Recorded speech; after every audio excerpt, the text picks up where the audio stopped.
כי יהיה לך בן סורר ומורה, איננו שומע בקול אביו ובקול אמו, ותפסו בו אביו ואמו, והוציאו אותו אל זקני עירו, ואמרו על זקני עירו, בננו זה סורר ומורה, איננו שומע בקולנו זולל וסובא, ורגמוהו כל אנשי עירו באבנים, ומת.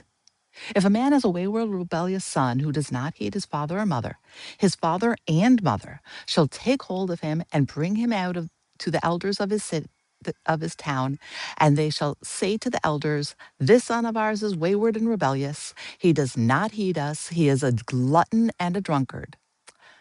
Thereupon the men of his town shall pelt him with stones to his death. That's the Ben Soror Moreh, the rebellious son of Parshat Ki Tetsei. And on its face, it's one of the harshest laws in the Torah. A young man, not yet 13, is put to death not for a crime he has committed, but for a pattern the Torah says it can already see the end of. The Talmud itself pushes back on this before we can. Rabbi Yossi Aglili, a 2nd century Tana, asks the obvious question: does the Torah really send a boy to be stoned because of a big meal and half a log of wine? The Gemara's answer is that the Torah is not punishing an appetite. It's reading a trajectory. Left alone, this is a boy who will run through the father's money, crave what he can no longer have, and end up at the crossroads preying on travelers.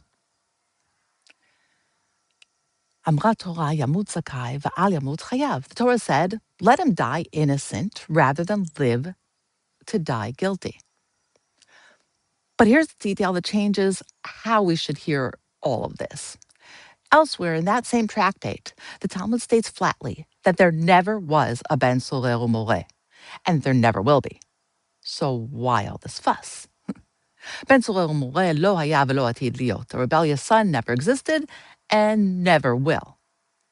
The conditions the law demands are so narrow, both parents alive and matched in voice and appearance, the boy caught in the exact act by witnesses within an impossibly precise window of the age, that the case does not actually occur. So why is it in the Torah at all? Drosh v'kabel sachar, the Gemara answers, expound it and take the reward. It was never meant to be carried out.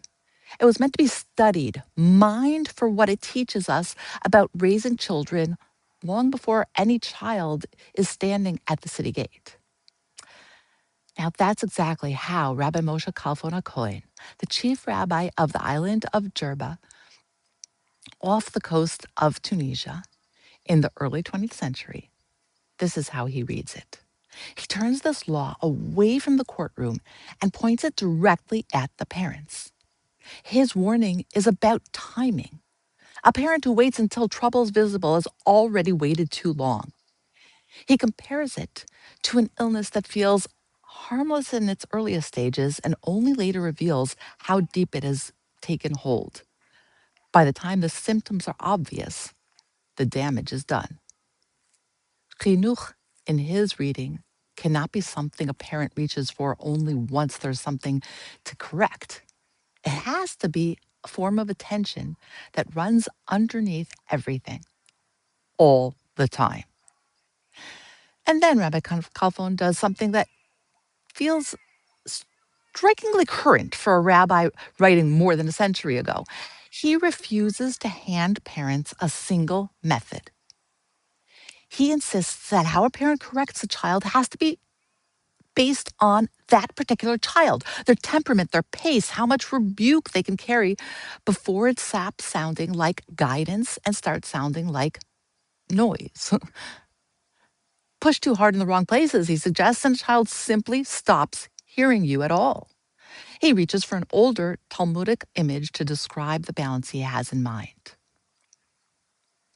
Le'olam tehei smol doche ve'yamin mekarevet. Let the left hand always push away and the right hand draw close. Correction and closeness held at the same time, not as two competing instincts a parent has to choose, but as one motion, calibrating child by child rather than applied as a single household rule.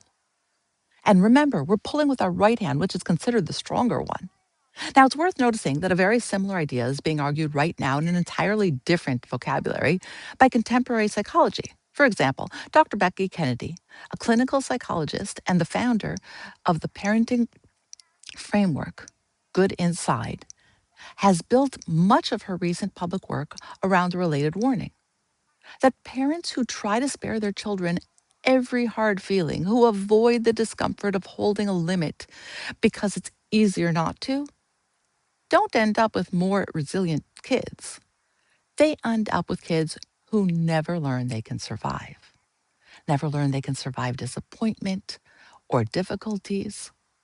What she calls sturdy parenting asks a parent to hold two things at once: authority and warmth, a clear boundary and real empathy for the feeling underneath the pushback.